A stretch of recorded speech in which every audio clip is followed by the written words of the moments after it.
En el nivel inicial o previo, la típica réplica que podemos escuchar de nuestros propios compañeros, de la comunidad educativa, de los padres, es que hablar tal vez durante el 24 de marzo de algún tema relacionado con la historia reciente es algo que no es para esta edad. O sea, es como, la primera cuestión es, son muy chiquitos. O sea, digo como paradigma, ¿no? Son muy chiquitos.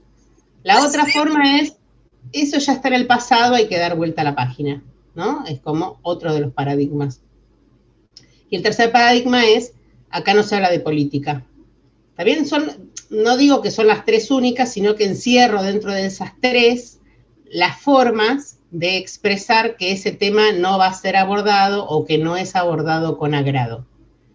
Digamos como que cualquiera de los tres argumentos tiene montones de formas de ser discutido. Ahora voy a solamente escribir apenas una línea para cada uno de ellos, pero evidentemente lo que en realidad se está intentando es bloquear la posibilidad de poner en cuestión, ¿no? Porque si yo no sé cómo llevar adelante o tengo dudas de si son pequeños, en vez de decir eso no lo trato porque son pequeños, puedo decir no sé cómo tratarlo porque los encuentro pequeños y no sabría cómo abordarlo. Con lo cual pongo la problemática en mí, no en el chico, ¿sí?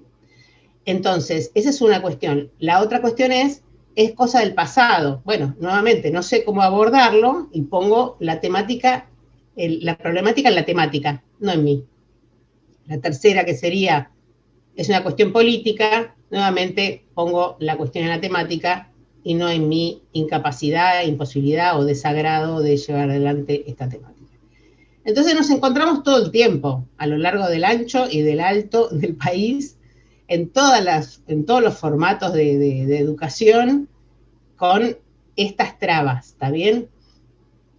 Sabemos que no es algo del pasado, primero, en el caso de las abuelas de Plaza de Mayo, porque nosotros ya resolvimos 130 casos, pero faltan alrededor de 300 casos.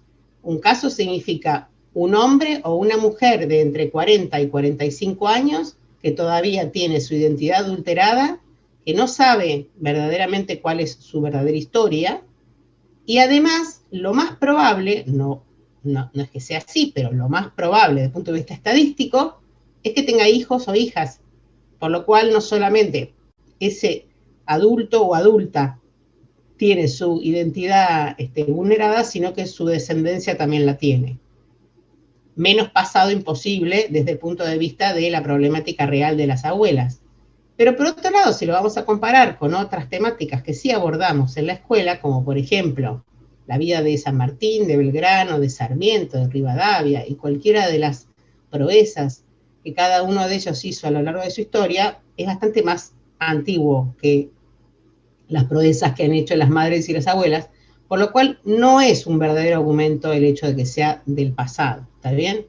Sí es un pasado incómodo, por supuesto que es un pasado incómodo, porque de la misma manera que cualquier temática que uno va a abordar, uno como sujeto de derechos tiene que plantarse dentro del aula con una postura política, ¿sí? No partidaria, política, ¿sí? Que dice que esto es importante escuchar, esto es importante evaluar, esto lo vamos a pensar entre todos, eso ya es una actitud política.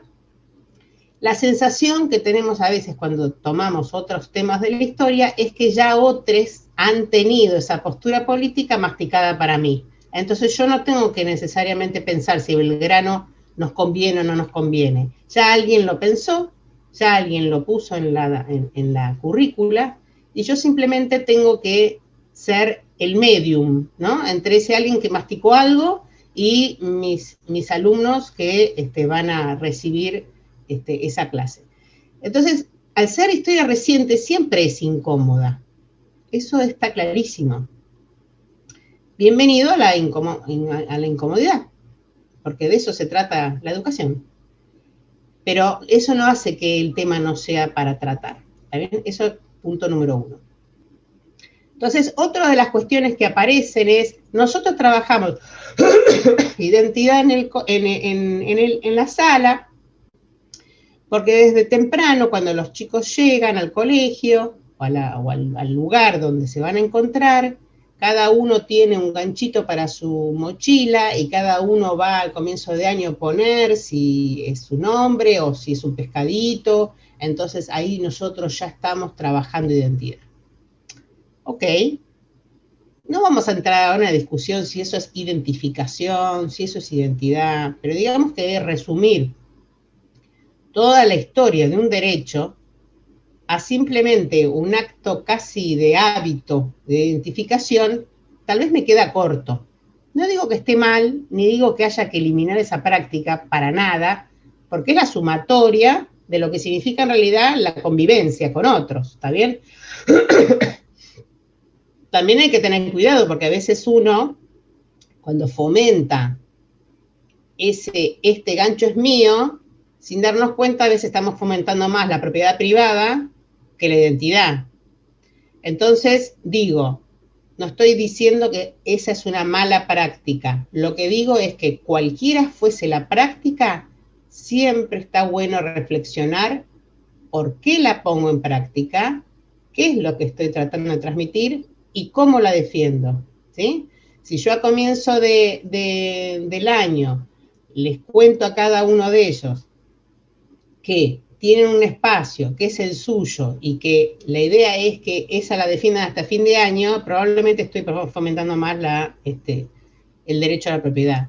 Ahora, si lo que estamos hablando es que es importante que todos tengamos un lugar donde poner la mochila, que no es lindo llegar y que alguien tenga que poner la mochila en el piso, porque todos tenemos derecho a tener un espacio, si somos 10, que haya 10 espacios, y que si se ocupó, otro comparta el gancho con su compañero, porque lo importante es tener un espacio para todos. Esa misma propiedad o derecho a propiedad lo estamos en realidad colectivizando de otra manera, ¿está bien? Y la práctica es la misma. Entonces acá es donde voy a ir avanzando, en el cómo, porque lo más importante que ustedes se preguntan siempre es el cómo, ¿está bien? Entonces, ¿cómo yo a un niño de 45 días o cómo yo a un niño de 2 años o 3 años hago para trabajar el derecho a la identidad? ¿Está bien? Entonces, lo primero que tenemos que pensar es que porque yo en la clase diga 1, 2 o 20 veces identidad, no estoy trabajando el derecho a identidad. No hace falta que le ponga título a mi actividad, no hace falta que yo nombre 20 veces lo que estoy trabajando, sino que por lo general es mucho más importante el espacio que uno forma al trabajar con los chicos. Yo tengo la teoría de que el derecho a identidad no se construye o no se trabaja en un día, se trabaja a lo largo de toda la escolaridad, ¿sí? Porque en realidad está entrelazado con tantos otros derechos, el derecho a la palabra, que si de pronto en mi aula o en mi espacio de formación yo logro que la circulación de la palabra sea algo que recorra sin verticalismos, o sea, horizontalmente, que entre los chicos se escuchen, no que cada uno tenga derecho a hablar, porque derecho a hablar es una cosa. Cuando uno da la palabra, está también no solo el derecho a la escucha, sino el espacio de la escucha. Entonces, si yo hablo, no solo es porque a mí me tocó hablar y me han repartido la palabra, sino que esa palabra tiene valor si hay otros que escuchan. Entonces yo como docente, si armo un espacio donde simplemente administro la palabra, pero los demás no escuchan, vuelvo al mismo tipo de tarea anterior. No estoy en realidad haciendo una verdadera práctica democrática y de entrega de palabra, sino que estoy administrando un recurso, pero no viendo cómo ese recurso efectivamente tiene impacto o no. Son pequeñas sutilezas, aparentemente, cuando uno va a decirlas, y son grandes desafíos en el aula. Yo creo que es casi más complejo llevar adelante una práctica donde uno se sale de la administración de la herramienta a la construcción de una herramienta. No sé si se entiende lo que quiero decir, porque esa práctica es no de un día, es un hábito que uno tiene que ir construyendo de a poco, estar muy atento y atenta como docente para que eso ocurra. No va a ocurrir el primer día, si no es un hábito que ya los chicos vienen teniendo.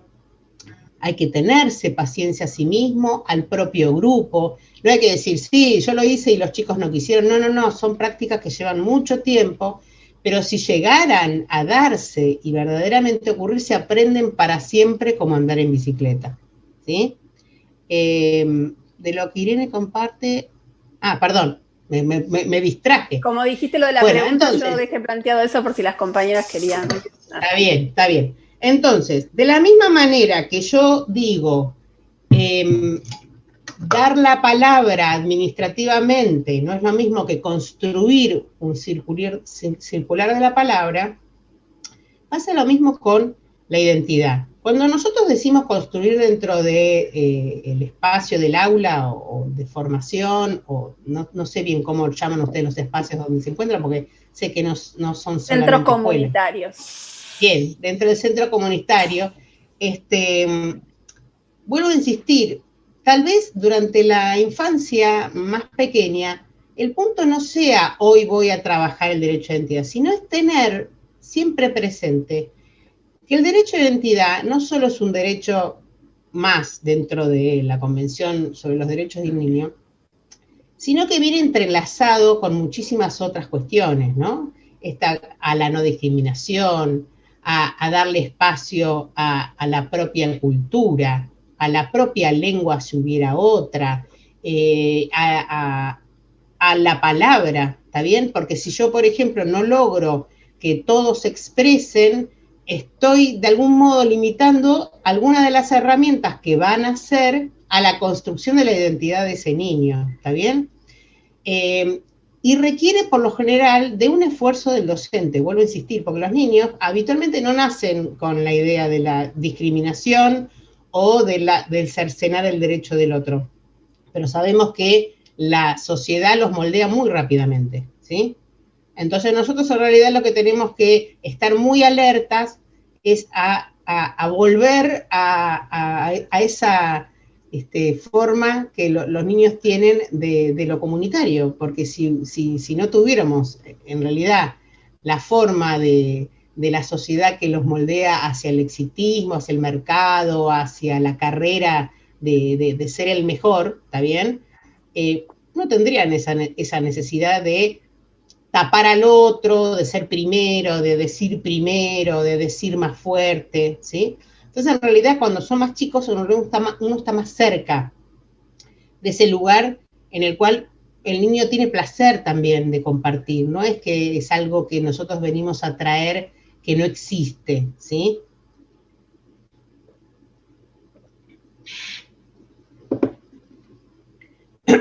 Entonces, digamos que las actividades que uno puede hacer para fomentar este espacio que tal vez se va construyendo a lo largo de todo el año, tiene que ver en realidad, para mí, durante la infancia más pequeña, digamos, más sobre aquellas actividades o aquellos juegos donde se pondere lo positivo, sin necesariamente tener que hacer énfasis en los arrebatos. ¿Qué quiero decir con esto? Si yo trabajo con los chicos el valor de la verdad, ¿sí? Que es súper importante, la verdad, que cada uno pueda expresar lo que verdaderamente siente y no lo que copiándolo del otro porque el otro dijo, entonces vi que pasó bien, a mí que me cuesta copio y sigo adelante, sino esta sensación de decir, esto que vos vas a exponer, esto que es tuyo, lo escuchamos todos, nos gusta escucharlo, porque vos sos tal y tal, y no tiene que ser igual al otro, ¿sí? O sea, es cercano a veces, se mezcla bastante la práctica de la no discriminación, tal vez, y de la inclusión con el trabajo del derecho a identidad. Están muy atados casi al mismo tipo de práctica dentro de la niñez, porque tal vez es más complejo imaginar cómo cada una de esas cosas va a tener impacto. pero de algún modo va junto, porque si hay hoy en día que estamos mucho más alertados sobre la cuestión de género, donde nosotros sabemos que en el ámbito escolar o comunitario, durante muchísimos años o toda la historia, todas las identidades que son distintas fueron totalmente reprimidas, ¿sí? Hoy en día se está mucho más alerta a no reprimirlas, a dejarlas florecer, a acompañarlas, y ahí uno está colaborando con la inclusión, con la no discriminación y con el derecho de identidad, las tres líneas al mismo tiempo, ¿sí? O sea, tal vez no hay mucha forma de diferenciarlas, ¿tá? Uno es un derecho y los otros dos son los impactos que la vulneración de ese derecho daría, ¿está bien? Si yo vulnero el derecho de identidad de alguien que tiene una identidad de género distinta a la binaria, entonces de algún modo estoy discriminando y estoy excluyendo. O sea que probablemente las dos prácticas que ustedes están muy acostumbrados a trabajar dentro del espacio comunitario son aquellas prácticas que, para evitar esos problemas, en realidad lo que están haciendo es trabajando para garantizar el derecho de identidad, ¿sí? Entonces yo vuelvo a insistir con esto, no encuentro una manera única del trabajo, sino que, vuelvo a insistir, creo que ustedes probablemente ya la están trabajando, ¿sí? No me parece que sea necesario que en sala de tres uno tenga que hablar de desaparecidos, de secuestros, de apropiaciones. Supongamos que ustedes, la organización o el espacio comunitario se suma y los niños de 3 o de 2 preguntan, ¿sí? ¿Qué es esto? Entonces ahí sí uno tiene un niño o una niña que pregunta, ¿está bien? Y en ese caso, obviamente, uno podría decir, no, bueno, son cosas de grandes, cuando seas más grande te vas a enterar, ¿sí? Es la típica, muy chiquito. O la otra es hacer un momento para poder hablar con los chicos de la importancia de algunas cuestiones. Y en ese caso, la pregunta es, ¿dónde pongo el eje? Bueno, cuando nosotros trabajamos el 24 de marzo, obviamente el hecho histórico y político fue la dictadura y la desaparición forzada, el plan sistemático de desaparición forzada y todo lo que ya conocemos. La pregunta es, ¿qué es lo que yo voy a ponderar con mis alumnos o con los niños con los que yo estoy en ese momento? Voy a ponderar la democracia, voy a ponderar la libertad, voy a ponderar la verdad, voy a ponderar la independencia. Entonces, trabajar, decir, hubo una época en la cual todos estos valores nosotros no los teníamos y aprendimos de que son muy importantes. Y podemos trabajar, vuelvo a insistir, hacia lo positivo. Entonces alguien puede decir, bueno, pero entonces no estás trabajando en realidad el 24 de marzo.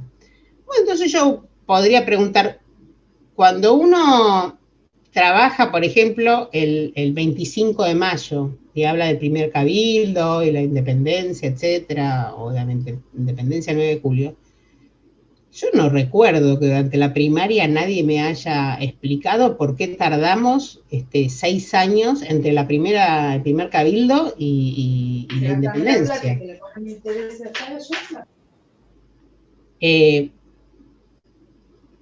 No recuerdo que nadie nos lo haya explicado. Y es porque era muy complejo tal vez poder explicar los distintos intereses económicos y de poder que había entre estar independizados de verdad, depender de los ingleses o de los españoles, o seguir adelante solos, o quedarnos con la cuestión, o sea, hubo batallas, una batalla cultural enorme y política, y eso recién uno lo aprende en cuarto año, o quinto, o tal vez ni lo aprende. Hay colegios donde no se trabaja eso. Simplemente se dice el valor y la importancia de la libertad y la independencia. Entonces, en realidad lo que nosotros tenemos que pensar, y acá es donde más o menos termina un poco la idea más general, es que cuando uno tiene está trabajando con niños pequeños, esos niños van a tener después, van a seguir formándose. Ahora ya me vuelvo un poco al espacio escolar. Es como si yo dijera, yo soy docente de sala de 3 y tuviera que resolver toda la escolaridad de ese niño o niña en una sala de 3, sin tener en cuenta que ese niño, esa niña va a tener 15 años de escolarización.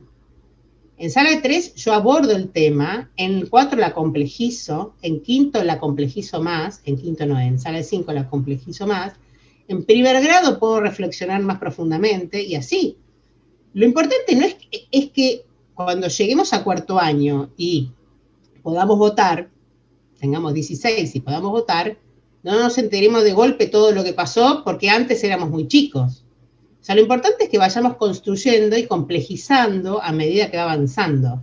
Entonces, si yo en sala de 3 pude trabajar algunas cosas con la persona que estaba a cargo, sea docente o formadora, donde le di valor a la democracia, le di valor a la verdad, le di valor a los derechos de los demás, y en sala de 4 vuelvo a retomar eso y lo complejizo, y en sala de 5 ya puedo yo como niño expresar algo respecto a eso.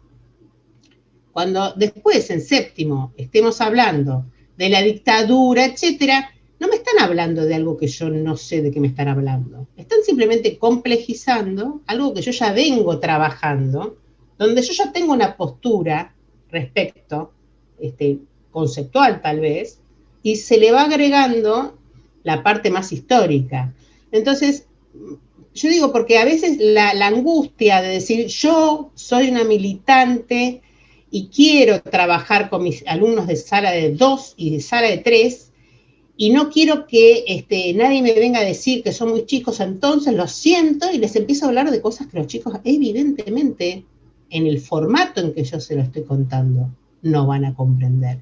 Pero no tiene que ver con que los chicos son chicos, sino que en ese momento estoy de algún modo desagotando una angustia mía y no entendiendo cómo compartir con los chicos esto que es valioso, ¿está bien? Entonces, me parece que lo más importante es eso, es entre la negación del tratado de este tema y la aceptación a ultranza, hay un lugar donde nos podemos encontrar con los chicos, ¿sí? Entonces, ni decir que no lo pueden comprender porque son muy chicos, ni decir yo les voy a contar la historia completa, ¿sí? Porque en sala de 3 me parece que no amerita. En el medio hay muchísimas cosas para hacer, ¿sí? Entonces vuelvo a insistir, yo creo, por lo menos en cuanto a abuelas, trabajar el tema del valor de la verdad es un eje súper importante, ¿sí?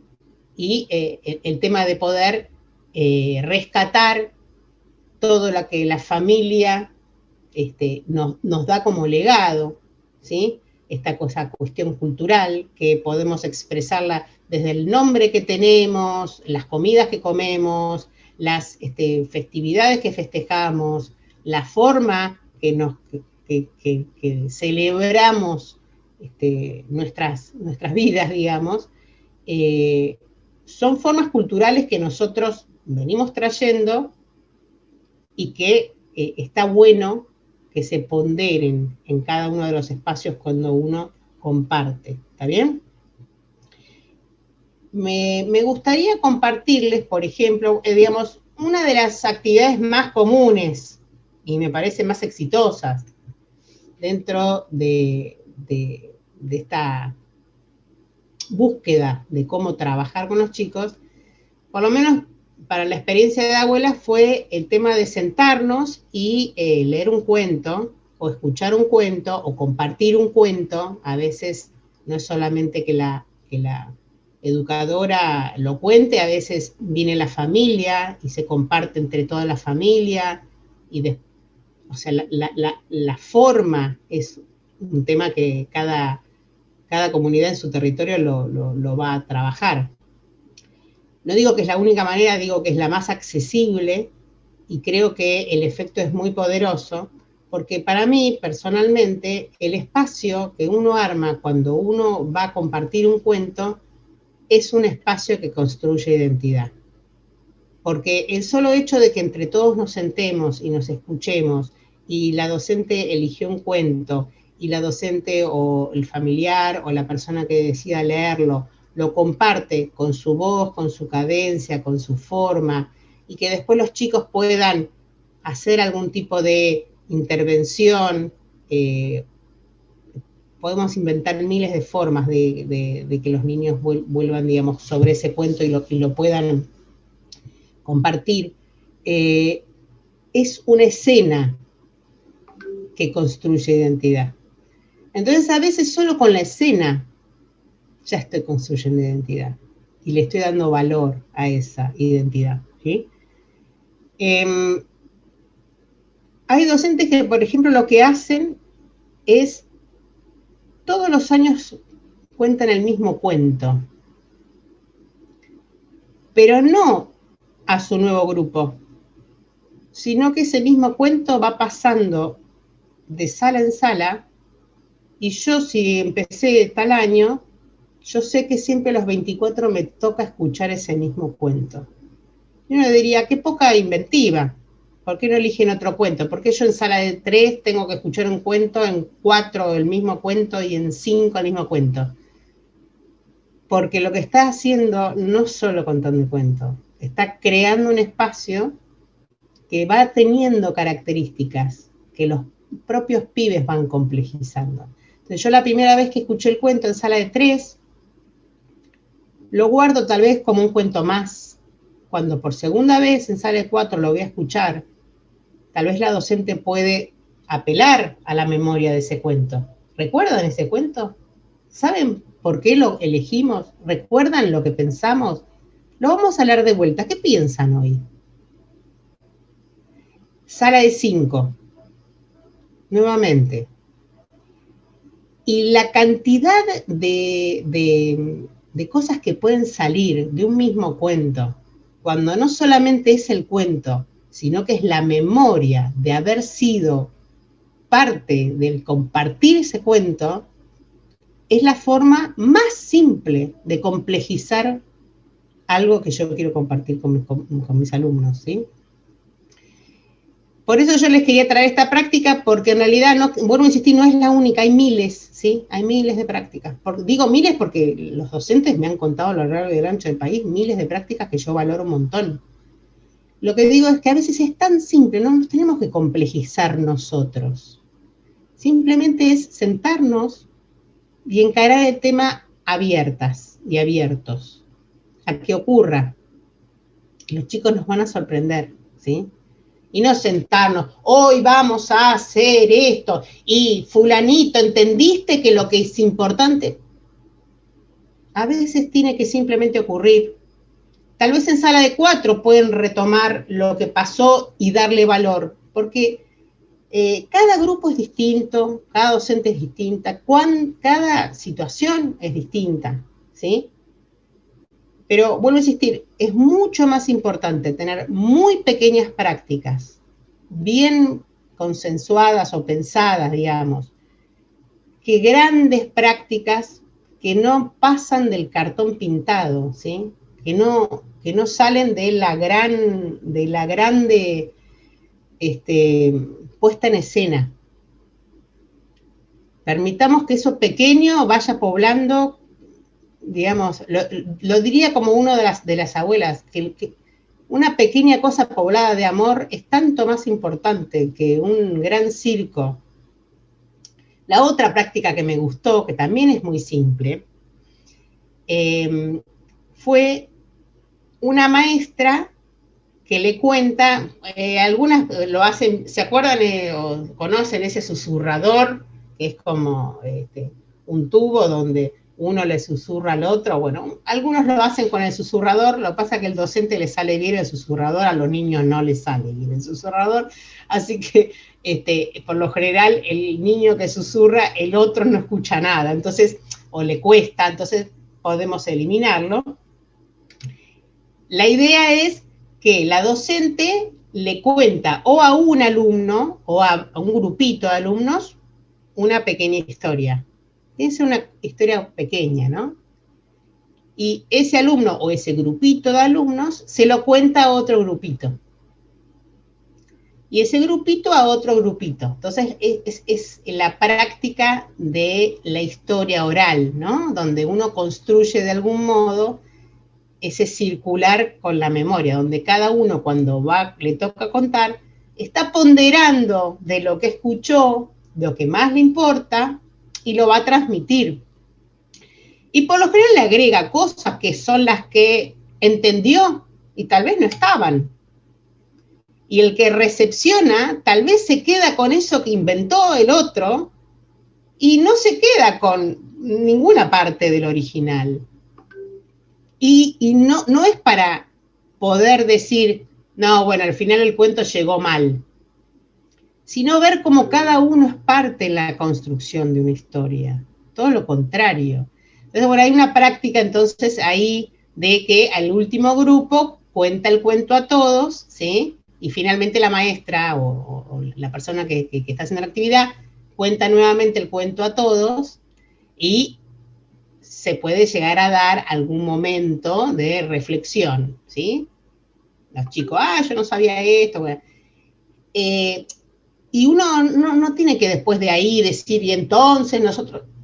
Son prácticas, esa misma práctica, eso de tomar algo y de poder tener la palabra para transmitirlo, está construyendo un devenir de la memoria, ¿está bien?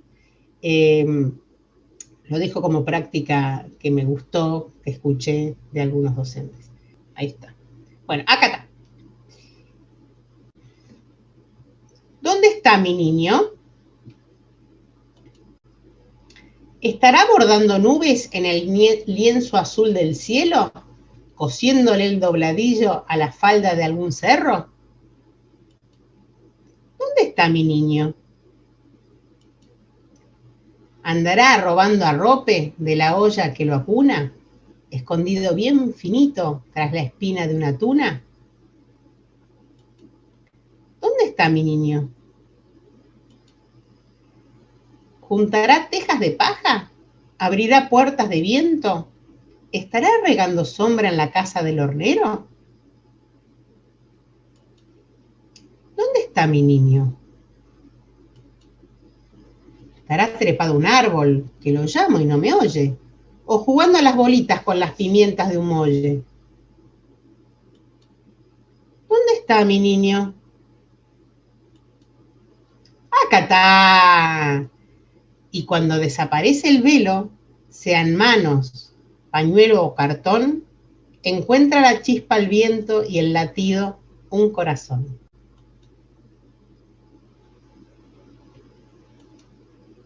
Detrás de una tela el niño espera, su abuela lo busca, el niño juega.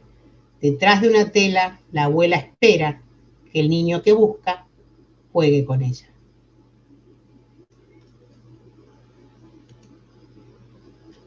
Bueno, el cuento en sí me parece, además de ser hermoso en sí, que da para la complejidad, ¿está bien? Uno puede simplemente contar este cuento, no hace falta que lo contemos el 24 de marzo, podemos contarlo en cualquier momento del año, que además es una práctica probablemente que muchos hacen, el famoso acatá, donde en realidad, más allá de que obviamente está contando la historia de las abuelas en uno de los niveles, ¿no? Hay varios niveles. Está el nivel de que el niño es o está donde está o es el que es porque hay una abuela. O sea, hay una cuestión, entre comillas, de herencia o de linaje o de huella o de legado, ¿está bien? Donde ahora voy a hacer una explicación aparte para que tampoco entremos en prácticas no tan deseadas. Y, o sea, uno puede quedarse en ese lugar, puede quedarse en el lugar del juego, donde el niño, ya sabemos que se está de algún modo con ese juego del acatá, ¿no? Está tratando de entender la diferencia entre él y el mundo, ¿sí? Bueno, hay montones de cuestiones alrededor de ese juego. Y las últimas 2 páginas, por supuesto que apelan claramente a la búsqueda de las abuelas, pero uno podría, dependiendo de la situación, abordar más sobre esas 2 páginas o menos, depende un poco del momento en que el grupo esté como para poder entender que existen abuelas que buscan, ¿está bien? Entonces, a mí me parece muy lindo este cuento, además porque, bueno, en el caso, digamos, fue hecho en Córdoba, entonces, bueno, tiene algunas cuestiones que tienen que ver con el molle, con el arrope, que donde uno podría llegar a decir, bueno, ¿y nuestra abuela qué diría? ¿Diría molle, arrope? Que me diría, no, mi abuela diría torta frita, o sea, poder hacer un paralelo en cuanto a jugar cuál es la comida que mi abuela o mi tía o la persona que me esté cuidando jugaría, o sea, podemos ir modificando. Si no vivimos con animales, etcétera, ¿dónde me estaré escondiendo? En el almacén de tal y tal. O sea, uno puede tratar de hacer un juego con los chicos con este mismo libro, donde traemos lo local o lo particular. Les dejo que inventen, ¿está bien? Pero me parece que el cuento tiene muchísimos planos donde poder trabajarse. Y con respecto al tema de la abuela o la tía, la mamá, el papá, etcétera, quería comentar algo que al comienzo les conté, el tema del ganchito de la mochila, como me parece una práctica a tener en cuenta y analizar. La otra práctica que es muy común y que tal vez no sé si desaparece tanto en los chicos más chiquitos, pero sí aparece en algún momento del jardín y sin duda en la primaria, es el tema del árbol genealógico. Entonces, es cierto que las abuelas de Plaza de Mayo se centraron principalmente, lograron el éxito de su búsqueda en el mero hecho de que las posicionan herramientas para poder identificar genéticamente a sus nietos. Pero eso es una herramienta.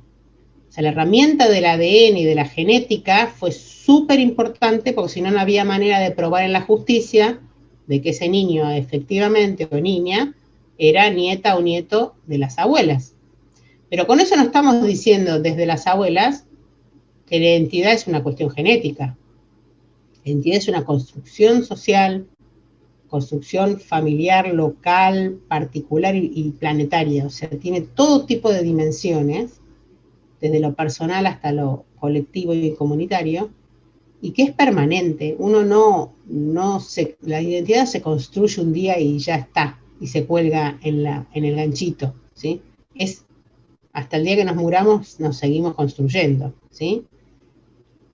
Pero ¿por qué hago énfasis en esto? Porque si además nosotros ponemos en práctica algún tipo de trabajo con el árbol genealógico, tenemos que pensar en las diversidades de las familias que hoy en día son aquellas con las que viven nuestros niños y niñas.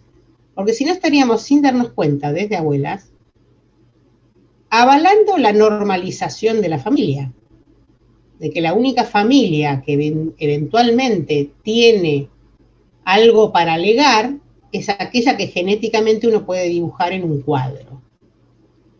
En realidad sabemos que familia es otra cosa, es el entorno que me cuida, que puede ser alguien que sanguíneamente tenga que ver conmigo, como mi mamá, mi papá, mi tía, mi abuela, o cualquier otra persona que me ame y me cuide. Entonces, si vamos a trabajar con la cuestión familiar, tengamos mucho cuidado que los lazos no son los acreditados y sanguíneos para que tengan valor para decir, ¿sí?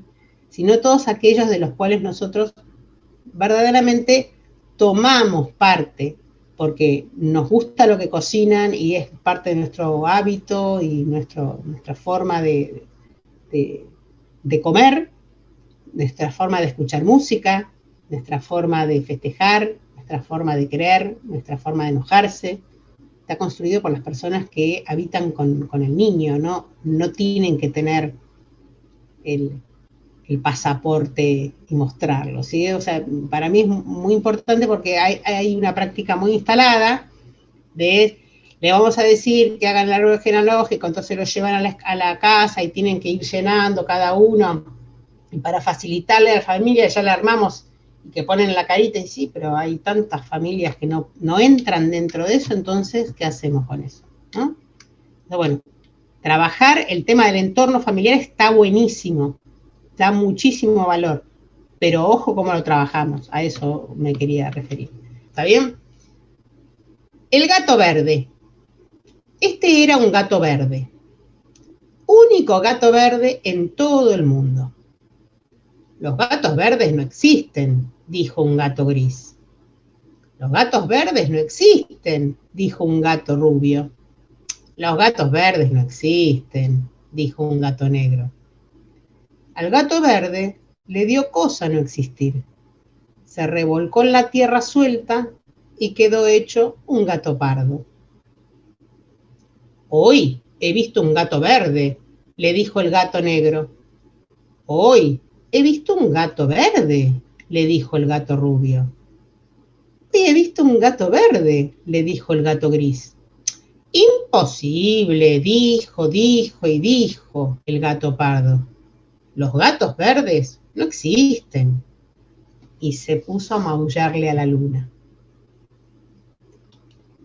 Bueno, no hace falta que lo analice, me parece hermoso cuento. Me parece muy lindo cuento. Sí. Y acá es donde creo que queda clara cómo se entrelaza la problemática del derecho de identidad, la inclusión-exclusión, la discriminación, ¿sí? De cualquier temática, ¿no? O sea, se puede trabajar y queda entrelazado. Bueno, quedo abierta a preguntas, en realidad porque yo pido disculpas de antemano, porque en un rato me tengo que ir, entonces prefiero ya pasarles la palabra.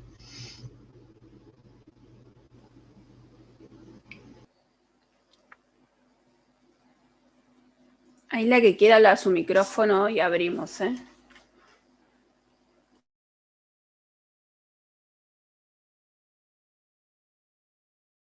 Yo, bueno, ya que nadie hace, hago una pregunta yo mientras el resto va pensando. Pensando esto que dijiste, de que no hace falta de trabajar directamente todo lo que tiene que ver con los hechos más duros de la última dictadura con los pibes chiquitos, en muchos barrios nuestros hay mucha comunidad migrante, en realidad mucha comunidad paraguaya, en muchísimos, y en otros, bueno, hay familias bolivianas, algunas venezolanas que van llegando, y para muchas es desconocido el 24 de marzo. Es una fecha que no significa nada, que quizás seguramente en sus países uno podría usar como analogía los golpes de Estado de sus países, pero cómo transmitirles o qué transmitirles a esas familias, en especial como el año pasado también estuvimos en pandemia, hay familias que todavía nunca transitaron por las organizaciones, más que las actividades que se llevaron a la comida, pero no conocen las perspectivas de educación popular, y es un tema que para mí está bueno también transmitirles que se conmemora el 24 de marzo, porque es una fecha ajena. Nada, me surge como pregunta porque es mucha la población migrante que tenemos y una ajenidad importante con esta fecha, ya que también lo vamos a transmitir y compartir, y en este momento están siendo ellos los mediadores de nuestras propuestas, porque todavía los chicos no han regresado. Entonces me preguntaba qué transmitirles a ellos o simplemente sumarlos a estas actividades de mandarles un cuento, o si se te ocurre otra cosa. Bueno, no, esa es otra perspectiva, porque tiene que ver con la comunicación hacia adultos, ¿no es cierto? Bueno, sí, en realidad en ese caso amerita una actividad familiar o una actividad con los adultos, donde tal vez los chicos estén o no, dependiendo de cómo nosotros vemos que el grupo funciona, ¿no? Tampoco podemos pretender tener una actividad con los padres y que los chicos estén en otro lado. A veces se hace grupalmente y bueno, se empieza explicando en realidad bien claramente que acá en la Argentina tenemos un movimiento de derechos humanos muy importante, que para nosotros es como sociedad fundamental ir ampliando derechos permanentemente y aprendiendo como ciudadanos a garantizar los derechos que fueron siendo conquistados, porque hemos tenido durante la dictadura militar la violación de casi todos los derechos que se nos ocurra. Y a partir de la experiencia concreta, que no quiere decir que antes los derechos no se violaban, sino que fue tan brutal que llegó a la conciencia de la ciudadanía en general el valor que tiene que cada uno de nosotros nos involucremos, primero en conocer nuestros derechos, segundo en aprender a garantizarlos como comunidad, ¿sí? Y que por eso en Argentina se insiste tanto porque yo sé que en otros países de Latinoamérica no hay tanta presencia de la problemática de los derechos humanos en lo cotidiano, pero que nosotros lo tomamos como bandera para poder mejorar nuestra sociedad. Entonces, bueno, en principio abordar eso. Después, si hay interés, empezar a contar un poco más. Pero más que nada, primero, poder dejar el movimiento de derechos humanos no solamente en manos de los organismos per se, que son los organismos de víctimas que surgieron, digamos, a la oscuridad de la dictadura, sino cómo eso se transfirió y se legó y se transmitió al resto de la comunidad. Porque de algún modo, digamos que nosotros como sociedad siempre, digamos, desde hace más de 50 años que venimos sindicalizados, que sabemos de los derechos de los trabajadores, pero probablemente quedaba muy circunscrito a algún grupo de trabajadores, si no era algo más general. Sabemos los que transitamos por los espacios educativos que la sindicalización, por ejemplo, de la docencia es una sindicalización muy tardía, ¿no? Nosotros sabemos que los porcentajes de sindicalización de la docencia fueron aumentando en los últimos 20 años enormemente, justamente a la luz de comprender, después del 2001 especialmente, de que somos los ciudadanos que tenemos que juntarnos colectivamente y defender nuestros derechos, ¿no? Utralcó como hito, ¿no? Pero no quiere decir que es la única organización, todo lo contrario. Y hoy se ve tremenda y enormemente cómo todas esas diversidades de comunidades que fueron siendo construidas fueron el sostén de la pandemia, más allá de la plata que el Estado pueda haber dado, la red que la comunidad misma se da para sostenerse es uno de los derechos principales. Yo creo que trabajar con las nuevas comunidades tiene que ver con eso. Explicarles que es parte de nuestra identidad, inclusive societaria, digamos, de la sociedad argentina, ¿no? De la cual además nos sentimos, yo creo que la gran mayoría se siente orgullosa de poder salir y llenar con más de 1 millón de personas la plaza principal, pero después, si sumamos todas las plazas del país, más de 2 millones de personas diciendo no al 2x1, donde no había chorizos para repartir, ¿sí? Sino que había claramente algo para defender, que nos era propio y nos sigue siendo propio a todos. Entonces, bueno, está bueno, me parece, que, digamos, tal vez si uno incorpora nueva gente a la comunidad que no es argentina, empezar diciendo, explicando toda la parte histórica, es menos, tal vez es menos efectivo, entre comillas, que hablar de lo que significa hoy. O sea, el hecho de que a la sombra de esos eventos surgió este movimiento tan importante, lo más importante me parece es cómo eso fue permeando en la sociedad y cómo nosotros hoy somos una sociedad bastante más prestos a juntarnos, a ocupar el espacio público, a decir lo que nos parece, a juntarnos con otros, a defender nuestros derechos y a salir a conquistar nuevos, porque la ola verde, que acá en Argentina fue gigante, no es solamente, ¿sí?, porque las chicas tuvieron pasión, sino porque hay una cultura de ocupar el espacio colectivamente, de defender y extender derechos. Eso sí es una cuestión que me parece que es interesante trabajar, porque entonces si uno ya como nuevo habitante empieza a entender que el mate es algo que circula y que es algo que va a ser parte de mi hábito, ¿sí?, que tal vez no somos tan carnavaleros, nos cuesta, que hay otros sectores que sí, no sé, hablo de hitos que se me están ocurriendo, pero que salir a la calle para defender colectivamente lo que no es nuestro es muy es algo muy folclórico, entre comillas, no desde el punto de vista festivo, sino desde el punto de vista arraigado, está bueno que lo miren como desde ese lugar, esa práctica. Y después lentamente se irán enterando del cómo. Porque probablemente hoy inclusive hay muchísimos argentinos que nacieron acá, que tienen esa práctica y tal vez no saben exactamente cómo fue construida esa práctica. Entonces tampoco vamos a pretender que las nuevas personas que vengan a habitar primero sepan cómo es que surgió y después adquieren el hábito. Yo creo que primero tienen que entender ese hábito, sumarse, sentir que él es propio y después lentamente empezar a entender cómo y por qué, ¿no? O sea, a veces es al revés. Pero bueno, es un pensamiento que me sale ahora, no es que lo tenga ensayado, pensado. Digo. Está bueno. Pero sí, claramente es para trabajar con los adultos en familia, ¿no? Ok. Ahí hay una compañera que se llama Patricia que levantó la mano. Patri, de Rodolfo. Sí. Bueno, Irene, quería consultarte qué opinas con respecto de trabajar los símbolos de, por ejemplo, el pañuelo blanco, que es algo que, por ejemplo, el año pasado, cuando inició lo de la pandemia, hemos realizado un trabajo con las familias del símbolo del pañuelo blanco, mandarle un poquito la historia de por qué el pañuelo, relacionándolo con el pañal.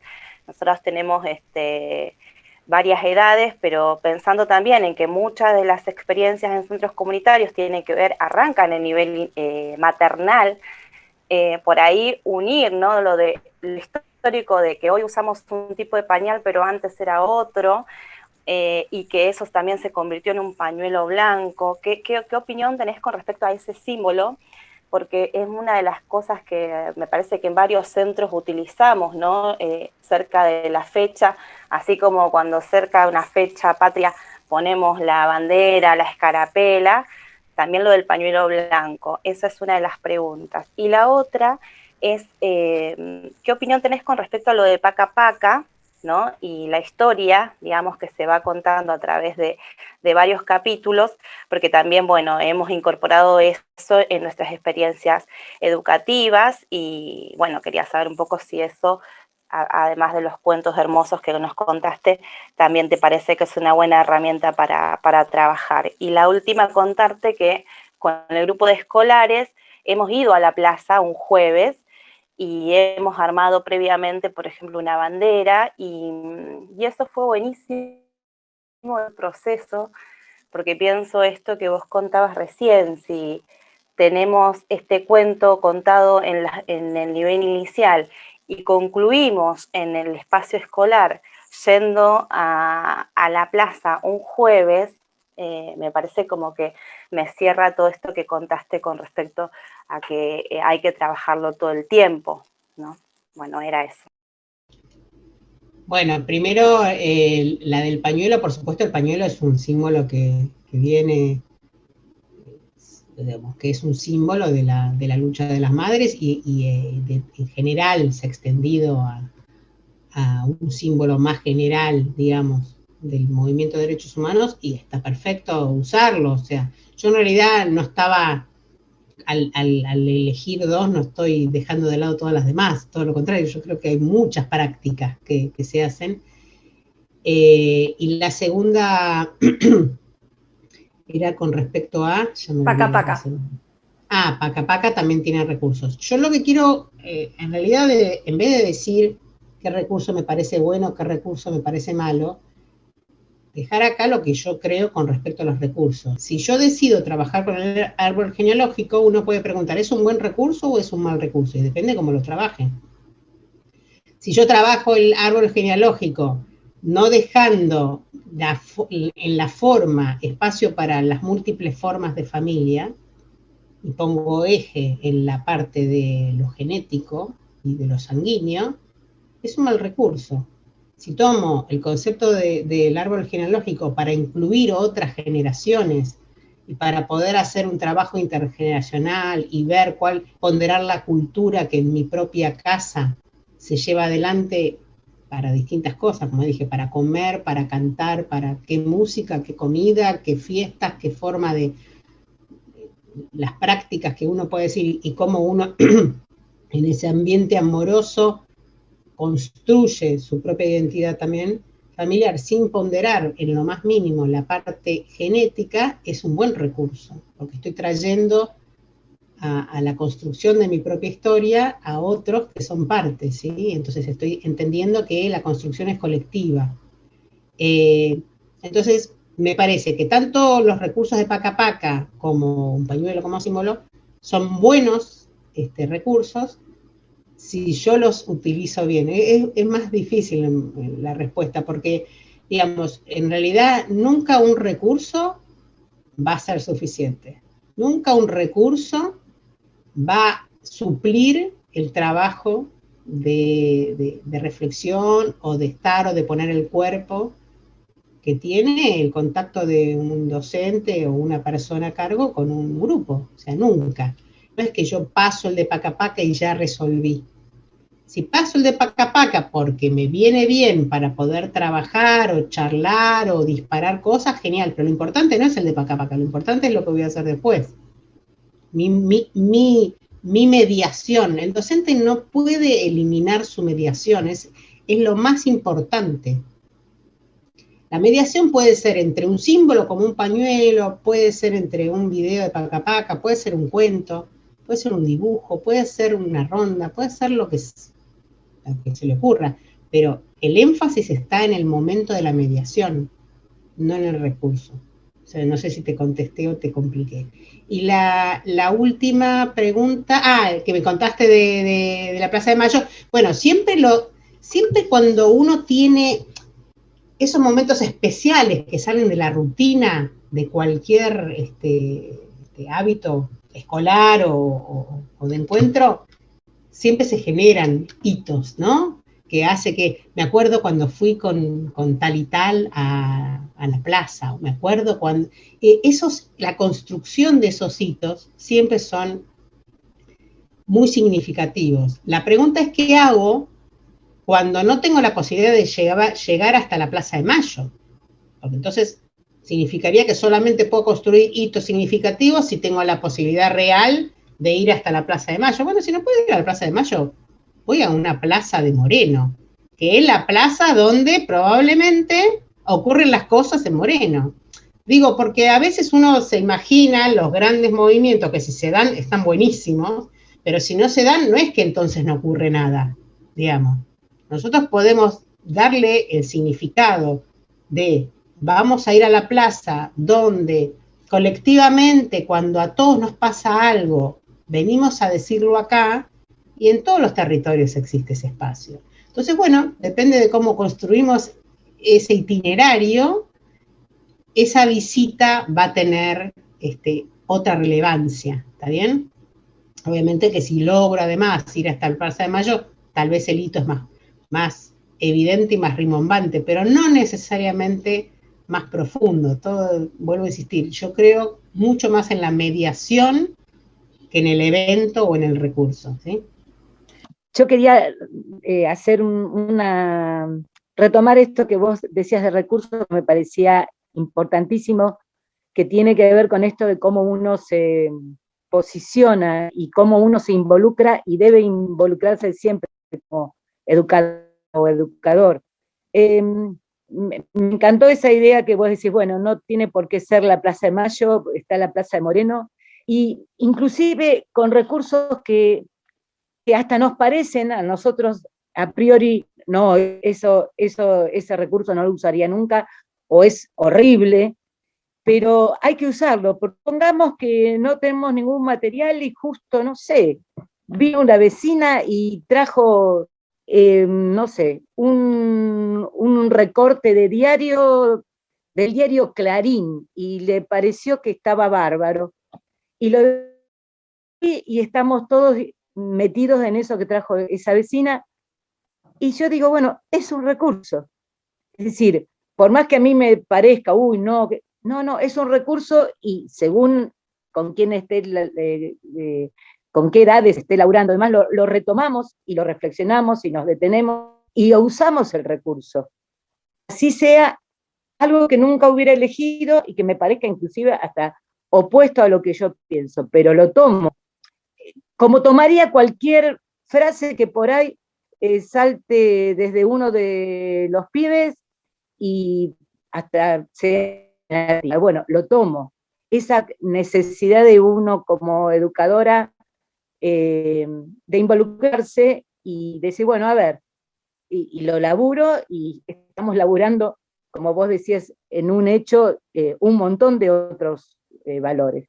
Así que bueno, eso me empezaba a retomar desde la importancia del recurso, no importa cuál sea, pero sí la postura de uno y la necesidad de involucrarse siempre, ¿no? Sí, me hiciste acordar lo que pasó ayer, ¿no? No, antes de ayer, el Día Internacional de la Mujer Trabajadora. Uno recibió seguro montones de WhatsApps con distintas formas, ¿no? Y acá en casa tengo una hija de 24 años, recontrafeminista, que nos da clase desde hace unos cuantos años y venimos aprendiendo un montón.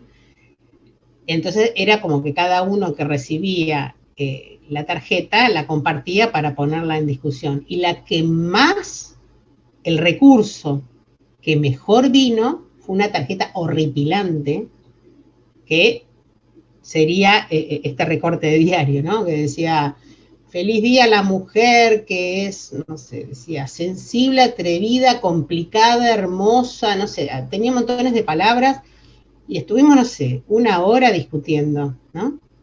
Ese fue el mejor recurso, no la mejor poesía que encontramos, a la cual eventualmente dijimos, ah, mira qué linda, y no hubo más discusión.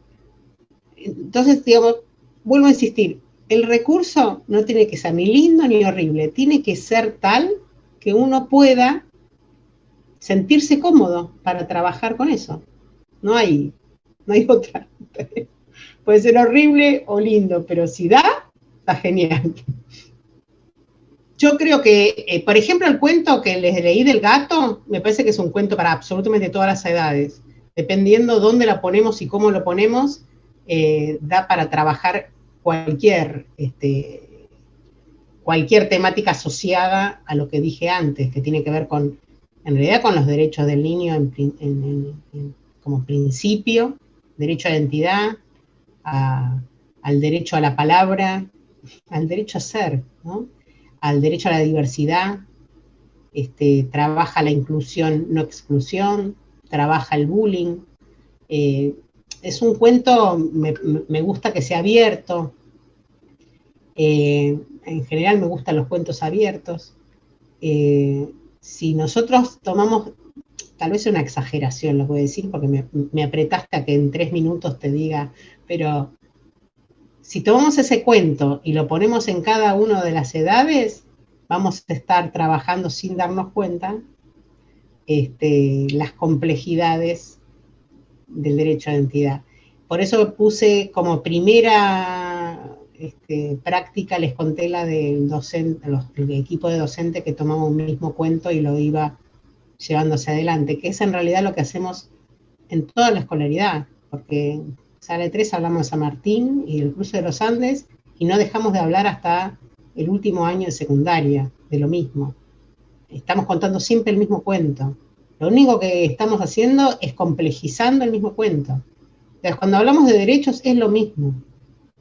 Nosotros estamos trabajando derechos, pero no tenemos que declamar derechos. Tenemos que aprender a vivir respetando los derechos y pensando cómo sumarnos a ampliarlos más. Es casi la premisa, ¿no?, del trabajo. Antes que nada, saberse con derechos, y que si yo no los puedo llevar adelante, siempre hay quienes me van a dar una mano y colectivos que se van a sumar a que juntos podamos avanzar. O sea, trabajo colectivo es otro de los hitos principales de lo que significa la lucha. Ninguna lucha actual está montada sobre el vacío, todas son siempre montadas sobre la lucha anterior. Todas se van entrelazando. Por eso me parece tan hermoso que el colectivo de mujeres haya elegido como bandera un pañuelo porque podría haber elegido un sombrero, un pin, una bufanda, un zapato, pero no eligió poner su verde en cualquier objeto, eligió poner su verde sobre un pañuelo. Y eso es porque toma el pañuelo de las abuelas y las madres y lo tiñe de verde. Y lo más probable es que todas las luchas que tengamos hacia adelante sean pañuelos de colores. Y es por eso, es porque de algún modo hay algo ahí que aprendimos, que la cuestión es colectiva y que es con amor. O sea, es eso.